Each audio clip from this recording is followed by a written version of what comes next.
झारखंड वासियों जिंदगी खेलने के 1000 मौके देती है, पर जिंदगी कोई खेल नहीं। कोरोना महामारी के संक्रमण को हर हाल में रोकना होगा। कोरोना से आपकी हिफाजत के लिए सरकार ने टीकाकरण के पुख्ता इंतजाम किए हैं। जोहार।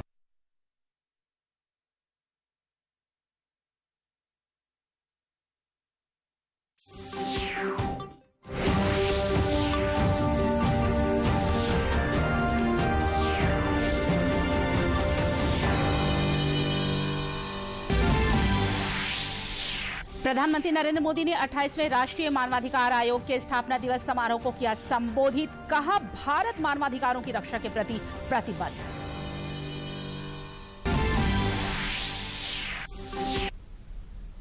देश भर में करीब 96 करोड़ कोविड रोधी टीके की खुराक लगाई गई। झारखंड में भी टीकाकरण को दी जा रही है गति।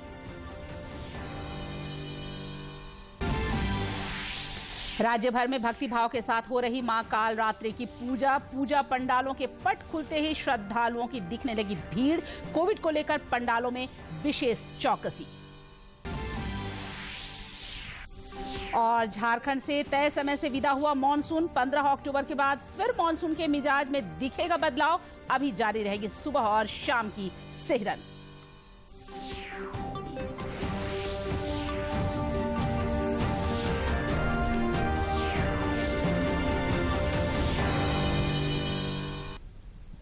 नमस्कार, खबरें झारखंड में आपका स्वागत है। मैं हूं निशा दीपिका सोरेन और समाचारों में आगे बढ़ने से पहले ये संदेश। देश भर में 18 वर्ष से अधिक आयु के सभी लोगों के लिए सरकारी केंद्रों में निःशुल्क टीकाकरण अभियान चलाया जा रहा है। दूरदर्शन आप लोगों से अपील करता है कि कोविड रोधी टीका जरूर लगवाएं। कोरोना महामारी के प्रति कोई भी लापरवाही न बरतें। जब तक आवश्यक न हो घर से बाहर न निकले और इन आसान उपायों का पालन करें। मास्क लगाएं, 2 गज की सुरक्षित दूरी बनाए रखें, बार बार हाथ धोएं और चेहरा साफ रखें। कोविड से संबंधित जानकारी और मार्गदर्शन के लिए राष्ट्रीय हेल्पलाइन काम कर रही है। इनके नंबर हैं 011-2397-8046 और 1075। इसके अलावा राज्य हेल्पलाइन नंबर 104 डायल कर समस्या का त्वरित समाधान लिया जा सकता है। और अब समाचार विस्तार से। प्रधानमंत्री नरेंद्र मोदी ने आज अफगानिस्तान पर G20 नेताओं के विशेष वर्चुअल सम्मेलन को संबोधित करेंगे। G20 समूह के वर्तमान अध्यक्ष इटली ने यह बैठक बुलाई है। इस समूह में विश्व की 20 प्रमुख अर्थव्यवस्थाएं शामिल है। बैठक के एजेंडे में अफगानिस्तान में मानवीय जरूरतों और बुनियादी सुविधाओं तक पहुंच के अलावा आतंकवाद के खिलाफ संघर्ष, सुरक्षा, मानवाधिकार और प्रवासन के मुद्दों पर विचार विमर्श शामिल है। इससे पहले प्रधानमंत्री ने वीडियो कॉन्फ्रेंसिंग के माध्यम से 28वें राष्ट्रीय मानवाधिकार आयोग के स्थापना दिवस कार्यक्रम को संबोधित किया। इस अवसर पर उन्होंने कहा कि भारत मानवाधिकारों की रक्षा के प्रति प्रतिबद्ध है। उन्होंने कहा कि एक ही प्रकार की किसी घटना में कुछ लोगों को मानवाधिकार का हनन दिखता है और वैसी ही किसी दूसरी घटना में उन्हीं लोगों को मानवाधिकार का हनन नहीं दिखता। प्रधानमंत्री ने कहा कि बीते वर्षों में देश ने अलग अलग वर्गों में अलग अलग स्तर पर हो रहे इनजस्टिस को भी दूर करने का प्रयास किया है। दशकों से मुस्लिम महिलाएं 3 तलाक के खिलाफ कानून की मांग कर रही थी। हमने ट्रिपल तलाक के खिलाफ कानून बनाकर मुस्लिम महिलाओं को नया अधिकार दिया है। बीते वर्षों में देश ने अलग अलग वर्गों में अलग अलग स्तर पर हो रहे इनजस्टिस को भी दूर करने का प्रयास किया है। दशकों से मुस्लिम महिलाएं 3 तलाक के खिलाफ कानून की मांग कर रही थी। हमने ट्रिपल तलाक के खिलाफ कानून बनाकर मुस्लिम महिलाओं को नया अधिकार दिया है। मुस्लिम महिलाओं को हज के दौरान महरम की बाध्यता से मुक्त करने का काम भी हमारी ही सरकार ने किया है। साथ ही उन्होंने कहा कि बेटियों की सुरक्षा से जुड़े अनेक कानूनी कदम बीते सालों में उठाए गए हैं। देश के 700 से अधिक जिलों में वन स्टॉप सेंटर चल रहे हैं। बेटियों की सुरक्षा से जुड़े भी अनेक कानूनी कदम बीते सालों में उठाए गए हैं। देश के 700 से अधिक जिलों में वन स्टॉप सेंटर्स चल रहे हैं, जहां एक ही जगह पर महिलाओं को मेडिकल सहायता, पुलिस सुरक्षा, साइको सोशल काउंसलिंग, कानूनी मदद और अस्थायी आश्रय दिया जाता है। आईएएस रहे अमित खरे को प्रधानमंत्री नरेंद्र मोदी का सलाहकार नियुक्त किया गया है। आज उनकी नियुक्ति का आदेश जारी किया गया। गौरतलब है कि अमित खरे झारखंड कैडर के रिटायर्ड आईएएस हैं। वह 30 सितंबर को उच्च शिक्षा सचिव के पद से सेवानिवृत्त हुए हैं। 1985 बैच के आईएएस अधिकारी श्री खरे इसके पूर्व मानव संसाधन एवं सूचना प्रसारण सचिव भी रहे हैं। मंत्रिमंडल की नियुक्ति समिति ने श्री खरे को प्रधानमंत्री का सलाहकार नियुक्त करने के प्रस्ताव को मंजूरी दी। वह 2 साल तक इस पद पर रहेंगे। कोरोना के खिलाफ जारी जंग में टीकाकरण अभियान तेज गति से चल रहा है। ताजा आंकड़े के मुताबिक देश भर में अब तक 96 करोड़ से अधिक लोगों को कोविड रोधी टीके लगाए जा चुके हैं। इधर झारखंड में भी टीकाकरण अभियान तेज गति से चल रहा है। केंद्र सरकार द्वारा राज्य को समय समय पर पर्याप्त वैक्सीन उपलब्ध कराया जा रहा है, जिससे यह काम अनवरत जारी है। गुमला सदर अस्पताल परिसर में कोरोना वायरस के रोकथाम के लिए चलाए जा रहे कोविड टीकाकरण केंद्र में सैकड़ों की संख्या में रोजाना लोग अपना कोविड रोधी टीकाकरण करा रहे हैं। सरकार द्वारा चलाए जा रहे कोविड रोधी टीकाकरण अभियान में महिला, पुरुष और 18 वर्ष के युवा काफी उत्साह के साथ शामिल हो रहे हैं। टीकाकरण के बाद लोगों ने कहा कि कोविड का टीका कराने के बाद अब वो खुद को सुरक्षित महसूस कर रहे हैं। कोरोना वैक्सीन का ये टीकाकरण लगवा ले ताकि वो सुरक्षित रहे, तो इसलिए मैं युवा साथियों से और जितने भी भारतवासी के लोग हैं सभी से अनुरोध करती हूँ कि वो वैक्सीन ले, ताकि उसका परिवार प्लस पूरा फैमिली और पूरे लोग भी सुरक्षित रह सकें। क्या बोलेंगे, जो चल रहा है उनसे थोड़ा सा अपने आप को महसूस होगा कि हाँ ले लिए तो थोड़ा सा अपने को सुरक्षित है। कोविड टीकाकरण केंद्र में आकर सभी बारी बारी से अपना टीकाकरण करा रहे हैं। युवाओं ने कहा कि एक जिम्मेदार नागरिक होने के नाते हम सभी को सरकार द्वारा चलाए जा रहे इस अभियान में शामिल होकर टीका लगवाना चाहिए। कैसा लग रहा है? ठीक लग रहा है। लोगों से यही कहना चाहूँगा कि सब ले, और इसमें कोई दुविधाजनक की बात नहीं है। और आप सबको भाई और बहनों और माताओं पिताओं से आग्रह करता हूँ कि यहाँ पर आइए और अपना टीका लगवाइए। टीका लेने के बाद लोगों ने हर किसी से जल्द टीका लेने की अपील की है। जिले में अब टीकाकरण के काम में रफ्तार भी दिख रही है। देश में पिछले 24 घंटे के दौरान कोरोना के 14,313 नए मामले सामने आए हैं, जबकि इससे अधिक 26,579 लोगों ने कोरोना को मात देकर जिंदगी की जंग जीती है। इधर झारखंड में पिछले 24 घंटे के दौरान कोविड-19 के 13 नए मरीजों की पहचान की गई, जबकि इस दौरान 8 मरीज स्वस्थ भी हुए हैं। स्वास्थ्य विभाग के अनुसार राज्य में कोविड के 113 मरीज सक्रिय हैं और स्वस्थ होने की दर 98.50% है। पश्चिमी सिंहभूम जिले में दुर्गा पूजा के दौरान कोविड प्रोटोकॉल का ख्याल रखा जा रहा है। जिला प्रशासन के साथ साथ पूजा समितियां भी इसका ख्याल रख रही हैं। पश्चिमी सिंहभूम जिले के पूजा पंडालों में मां दुर्गे का दर्शन करने के लिए मास्क को अनिवार्य किया गया है। वैसे श्रद्धालु जो बिना मास्क के आ रहे हैं उन्हें पूजा समिति द्वारा मास्क उपलब्ध कराया जा रहा है। सरकार की जो कोरोना गाइडलाइन है उसके मद्देनजर ही पूजा की जा रही है। जैसे कि इस बार पंडाल भी छोटा बनाया गया है। सभी भक्तों से ये अपील की गई है कि कोरोना के गाइडलाइन के अनुसार वो आए तो सामाजिक दूरी का पालन करें और सभी लोग मास्क जरूर पहने। पूजा के दौरान विधि व्यवस्था बनाए रखने के लिए प्रशासन की ओर से सख्त कदम उठाए जा रहे हैं। कोरोना गाइडलाइन का पालन नहीं करने वालों पर कार्रवाई करने का निर्देश दिया गया है। हमारा प्रशासन के यहाँ भी कंट्रोल रूम 24 घंटा खुले रहेंगे, ताकि हम लोग समय पे किसी भी प्रकार का कोई अगर परेशानी होती है, कोई गड़बड़ी होती है तो उसको हम लोग निराकरण करने में सक्षम होता है। वैश्विक महामारी के दौरान हो रहे पूजा में बाजार खुलने से रौनक लौट आई है। कोरोना की लहर कम होते देख श्रद्धालु भी खुले मन से नवरात्र पर्व मना रहे हैं। चाईबासा से दिलीप बनर्जी की रिपोर्ट। लोहरदगा के अनुमंडल पदाधिकारी अरविंद कुमार लाल की अध्यक्षता में आज वैश्विक महामारी कोविड-19 को ध्यान में रखकर ईद मिलादुन नबी त्योहार को लेकर बैठक की गई। समाज के लोगों से कोविड प्रोटोकॉल को ध्यान में रखकर त्योहार मनाने की अपील की गई। भाजपा के प्रदेश अध्यक्ष दीपक प्रकाश ने कहा है कि कांग्रेस सिर्फ देश में अराजकता फैलाने पर विश्वास करती है। रांची में पत्रकारों से बातचीत करते हुए उन्होंने कहा कि चाईबासा में एक ही परिवार के 4 लोगों की हत्या हुई, उस पर कांग्रेसी क्यों खामोश है।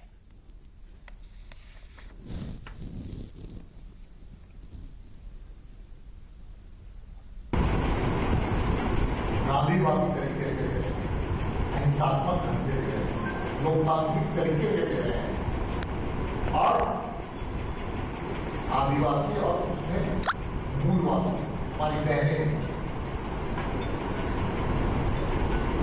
तो ये वोट की राजनीति कौन कर रहा है झारखंड में? गोड्डा के सांसद निशिकांत दुबे ने जल जीवन मिशन के लिए 1000 करोड़ का टेंडर स्वीकृत करने के लिए प्रधानमंत्री नरेंद्र मोदी और जल शक्ति मंत्री गजेंद्र सिंह शेखावत के प्रति आभार प्रकट किया है। इस योजना के तहत गोड्डा संसदीय क्षेत्र के ठाकुर गंगटी, मेहरमा, महगामा और सराया हाट प्रखंड के प्रत्येक घरों में गंगा नदी से नल द्वारा जल की आपूर्ति की जाएगी। शारदीय नवरात्रि का आज 7वां दिन है। नवरात्रि की सप्तमी तिथि को मां कालरात्रि की पूजा की जाती है।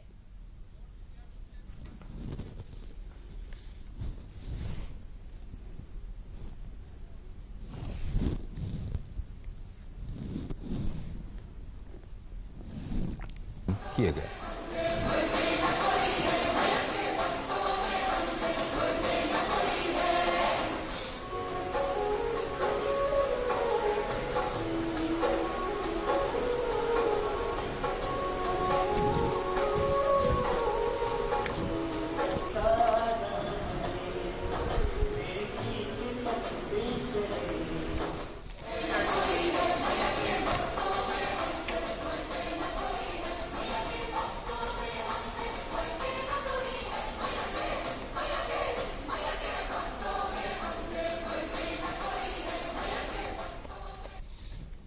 राजधानी रांची का एक ऐसा पूजा पंडाल है जो सांप्रदायिक सौहार्द का एक अनूठा मिसाल है।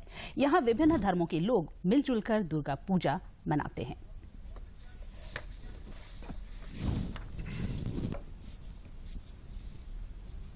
और समय के साथ साथ इसकी मिठास लगातार बढ़ती ही जा रही। वो भी हमारे साथ पूरा सहयोग करते हैं और भी कुछ आदमी हैं जो सहयोग करते हैं हमारे, और यहाँ ऐसा लगता ही नहीं कि कौन मुसलमान और कौन हिंदू है, सब हम लोग मिलके ही पूजा करते हैं।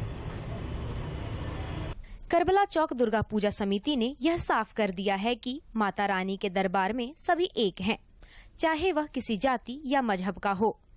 कौम के नाम पर लड़ने वालों के लिए यह बेहतरीन नाजीर है। रांची से अवधेश गौतम की रिपोर्ट। एक दूसरे को मिलकर हम लोग चलते हैं, शांतिपूर्वक निकालते हैं, शांतिपूर्वक। भले ही आपको आश्चर्य हो, लेकिन यह सच है। एक ऐसी भी दुर्गा पूजा होती है जिसे विभिन्न संप्रदाय के लोग मिलजुल कर करते हैं। हम बात कर रहे हैं करबला चौक दुर्गा पूजा समिति की। पूजा समिति के अधिकांश सदस्य मुस्लिम हैं और प्रतिमा स्थापित करने से लेकर उसके विसर्जन तक पूरी भागीदारी निभाते हैं। वो भी हमारे साथ पूरा सहयोग करते हैं और भी कुछ आदमी हैं जो सहयोग करते हैं हमारे, और यहाँ ऐसा लगता ही नहीं कि कौन मुसलमान और कौन हिंदू है, सब हम लोग मिलके ही पूजा करते हैं। मोहम्मद अफरोज इस पूजा समिति के संयोजक हैं। नवरात्र के पूरे 9 दिन ये दिन रात इसकी व्यवस्था में जुटे रहते हैं। एक दूसरे को मिलकर हम लोग चलते हैं, शांतिपूर्वक निकालते हैं, शांतिपूर्वक। कब से ये परंपरा चलते आ रहा है यहाँ पर अगर देखा जाए? ये देखिए, मंदिर तो यहाँ 56 साल पुराना है, छोटी सी मंदिर है दुर्गा माता, और हम लोग यहाँ पूजा करीब 35 साल से चल रहा है यहाँ। अब सब हम लोग मिलजुल के अपना सब करते हैं। सांप्रदायिक सौहार्द का यह इतिहास करीब 65 साल पुराना है और समय के साथ साथ इसकी मिठास लगातार बढ़ती ही जा रही। दुर्गा पूजा हो रहा है यहाँ हिंदू मुस्लिम समुदाय सब मिल के जुल के आर्थिक भी सहयोग करते हैं। सभी मिलजुल किसी तरह का पूजा में कोई दिक्कत नहीं होती है। करबला चौक दुर्गा पूजा समिति ने यह साफ कर दिया है कि माता रानी के दरबार में सभी एक हैं, चाहे वह किसी जाति या मजहब का हो। कौम के नाम पर लड़ने वालों के लिए यह बेहतरीन नाजीर है। देवघर बाबा मंदिर परिसर में मां दुर्गा के दर्शन के लिए श्रद्धालुओं की भीड़ जुटने लगी है। यहां पुराने विधि विधान से मां की पूजा अर्चना की जाती है। मां के परिधान, सजावट और बनावट पर खास ध्यान दिया जाता है। पुरोहित चिंगारी ने बताया कि बाबा मंदिर परिसर में शक्ति और शिवा एक साथ विराजमान हैं। उन्होंने कहा कि शक्ति पीठ होने के कारण यहाँ काफी संख्या में भक्तगण आते हैं और माँ दुर्गा और भगवान शिव का आशीर्वाद प्राप्त करते हैं। कामाख्या माई का जो संध्या मंदिर के नाम से विदित है, काम काले असी त्यक्त्वा स्त्रग धारणे, माला जब धारण करती हैं काम रूपे गृह वो हर घर में वास करती हैं, लेकिन जब वो त्याग कर देती हैं तो यहाँ आई है रामचंद्र भगवान से मनोकामना पूछने। बहुत सारा विषय। पुरोहित ने आगे बताया कि भगवान राम ने रावण का वध करने के लिए माँ दुर्गा की आराधना की थी और उनका आशीर्वाद प्राप्त कर रावण का वध किया था। स्थापना किया गया है, बहुत दिनों से चली आ रही है और चूंकि ये कामाख्या से जुड़ा हुआ यहाँ का पूजा है, इसलिए ये आदि शक्ति महामाया का पूजन है और रावण के वध के लिए भगवान रामचंद्र ने इनकी पूजा की। देवघर बाबा मंदिर में माँ दुर्गे की पूजा की परंपरा वर्षों से चली आ रही है। माँ दुर्गा की प्रतिमा हल्दी रंग की होती है।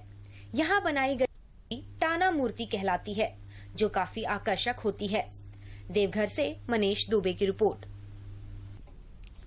आपने मूर्तियां बनाते हुए कई कलाकारों को देखे होंगे, लेकिन महिला मूर्तिकार कम ही देखे होंगे। आज हम आपकी भेंट एक ऐसी महिला मूर्तिकार से करा रहे हैं जिन्होंने बीते 10 वर्षों से इस कला की अपनी पुश्तैनी विरासत को जिंदा रखा है। शक्ति की उपासना का पर्व है दुर्गा पूजा।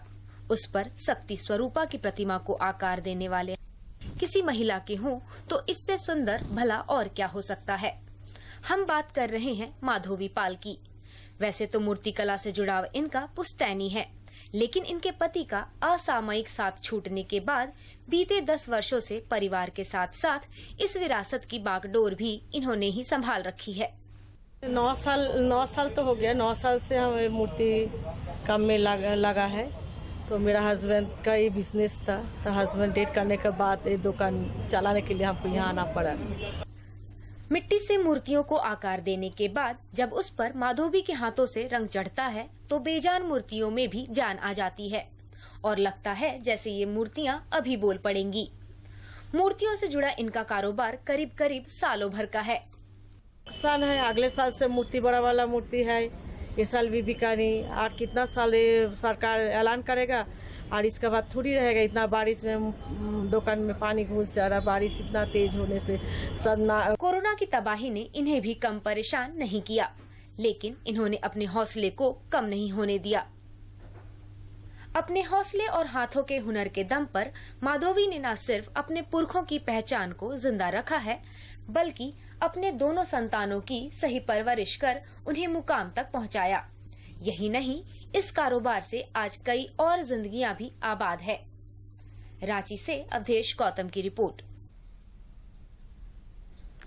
पलामू के उपायुक्त ने जिले के लोगों से कोविड प्रोटोकॉल का पालन करते हुए दशहरा मनाने की अपील की है। त्योहार प्रारंभ हो गया है, सभी जगह पूजा पंडाल बन रहे हैं और बहुत सारे लोग अपने घरों में भी देवी दुर्गा की आराधना कर रहे हैं।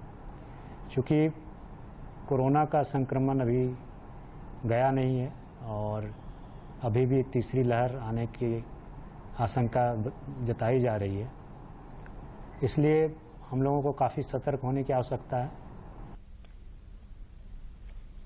उधर पूर्वी सिंहभूम के पुलिस अधीक्षक ने नागरिकों को दुर्गा पूजा की शुभकामनाएं देते हुए कोविड प्रोटोकॉल का ध्यान रखने की अपील की है।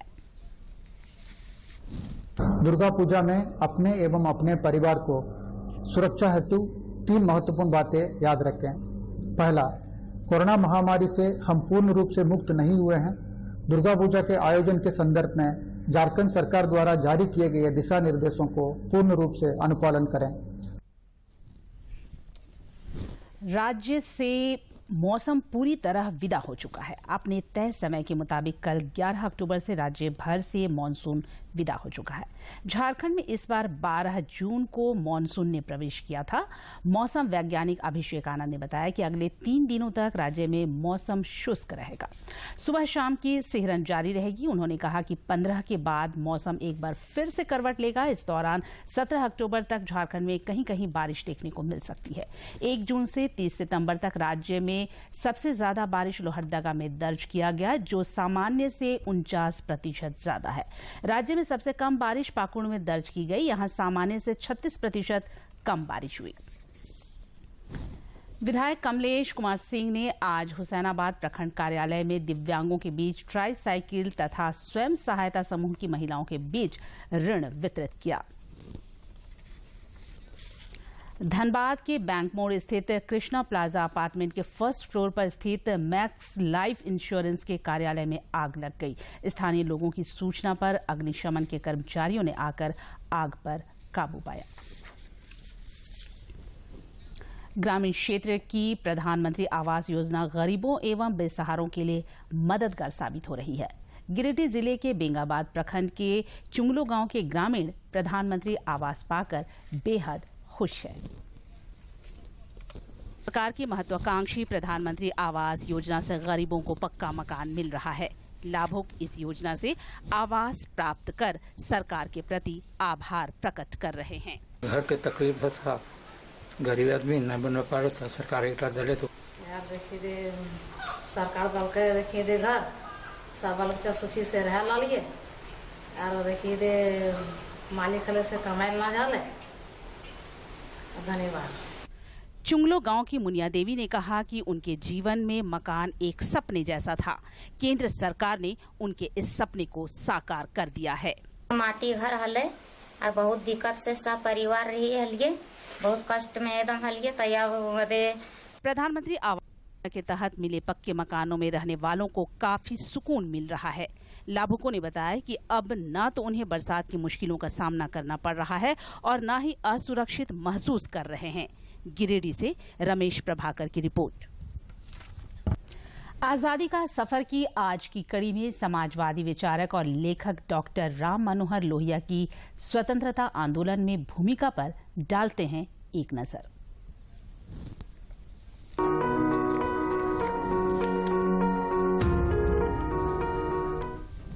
आज हम बात करेंगे स्वाधीनता सेनानी, लेखक, चिंतक और राजनेता राम मनोहर लोहिया की। उनका निधन 12 अक्टूबर 1967 को हुआ था। लोहिया का जन्म उत्तर प्रदेश में फैजाबाद जिले के अकबरपुर गांव में 23 मार्च 1910 में हुआ था। उनके पिता महात्मा गांधी के अनुयायी थे। राम मनोहर लोहिया का झुकाव आरंभिक जीवन से ही गांधीवादी दर्शन की तरफ हो गया था और 10 वर्ष की उम्र में वो सत्याग्रही बन गए थे।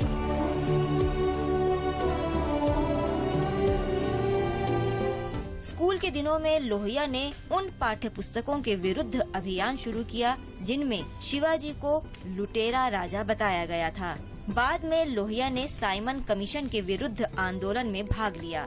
कलकत्ता विश्वविद्यालय से स्नातक उपाधि लेने के बाद लोहिया आगे की पढ़ाई के लिए यूरोप चले गए। यूरोप में लोहिया ने जिनेवा में राष्ट्र संघ की सभा में भाग लिया। भारत का प्रतिनिधित्व बीकानेर के महाराजा ने किया, जो ब्रिटिश राज के चहेते के रूप में जाने जाते थे। लोहिया ने इसे स्वीकार नहीं किया और आगंतुकों के लिए निर्धारित गैलरी से इसका विरोध किया। उन्होंने अपने विरोध के कारणों को स्पष्ट करते हुए अखबारों और पत्रिकाओं के संपादकों को कई पत्र लिखे। उस पूरी घटना ने लोहिया को रातों रात भारत में प्रसिद्ध कर दिया। लोहिया ने एसोसिएशन ऑफ यूरोपियन इंडियंस के आयोजन में सहायता की और क्लब के सचिव बन गए। उस संगठन का मुख्य ध्यान भारत के बाहर भारतीय राष्ट्रवाद का संरक्षण और विस्तार पर था। लोहिया ने अपनी पीएचडी थीसिस गांधी जी के सामाजिक आर्थिक सिद्धांत पर केंद्रित नमक सत्याग्रह के विषय पर लिखी। लोहिया समाजवाद के प्रति आकर्षित हुए और 1934 में स्थापित कांग्रेस सोशलिस्ट पार्टी की स्थापना में सहायता की। लोहिया ने जब 1 जून 1940 को गांधी जी के समाचार पत्र हरिजन में सत्याग्रह नाव नाम से लेख लिखा तो उन्हें गिरफ्तार कर लिया गया और 2 वर्ष के लिए जेल भेज दिया गया।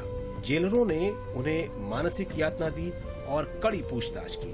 भारत को आंतरिक रूप से स्थिर करने के प्रयासों के अंतर्गत दिसंबर 1940 में अंग्रेजों ने अन्य नेताओं के साथ लोहिया को रिहा कर दिया। 1942 में भारत छोड़ो आंदोलन के दौरान जब प्रमुख नेता जेल में थे तो लोहिया ने भूमिगत रहकर आंदोलन चलाया। स्वाधीनता सेनानी उषा मेहरा के साथ लोहिया ने बम्बई में सीक्रेट रेडियो स्टेशन से संदेश प्रसारित किए। उसे कांग्रेस रेडियो कहा जाता था और ये प्रसारण पूरे 3 महीने तब तक जारी रहा जब तक अंग्रेजों ने उसका पता नहीं लगा लिया। उन्होंने कलकत्ता में आंदोलन को पुनर्जीवित किया और बाद में अंग्रेजों से बचने के लिए नेपाल चले गए, लेकिन मई 1944 में उन्हें पकड़ लिया गया। लोहिया को लाहौर जेल ले जाया गया, लेकिन गांधी जी के दबाव में उन्हें रिहा कर दिया गया। लोहिया ने अपने भाषणों और लेखों में विभाजन का कड़ा विरोध किया। उन्होंने दंगा प्रभावित क्षेत्रों में समुदायों से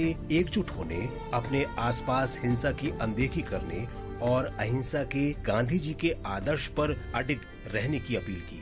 विभाजन के समय उन्होंने गांधी जी को सांत्वना देने का प्रयत्न भी किया और स्वतंत्रता के बाद संकट की घड़ी में उसी तरह गांधी जी के साथ रहे जैसे कोई पुत्र अपने पिता के साथ रहता है।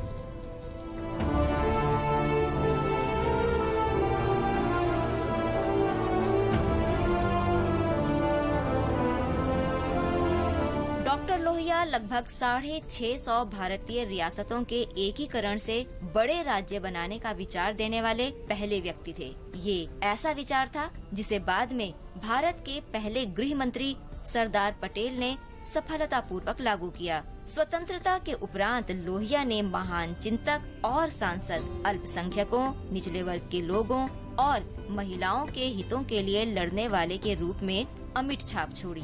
जीवन के अंतिम दिनों में राजनीति के अलावा उन्होंने काफी समय भारतीय साहित्य, राजनीति और कला जैसे विषयों पर हजारों युवाओं के साथ चर्चा में बिताया। 12 अक्टूबर 1967 को नई दिल्ली में लोहिया का निधन हो गया। उन्होंने अपने पीछे कोई संपत्ति या बैंक बैलेंस नहीं छोड़ा, लेकिन छोड़ गए तो विवेकपूर्ण चिंतन की लंबी परंपरा।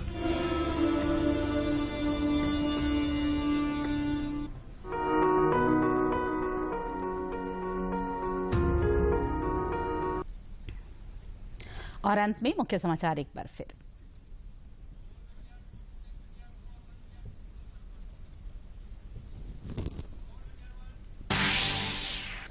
प्रधानमंत्री नरेंद्र मोदी ने 28वें राष्ट्रीय मानवाधिकार आयोग के स्थापना दिवस समारोह को किया संबोधित। कहा, भारत मानवाधिकारों की रक्षा के प्रति प्रतिबद्ध।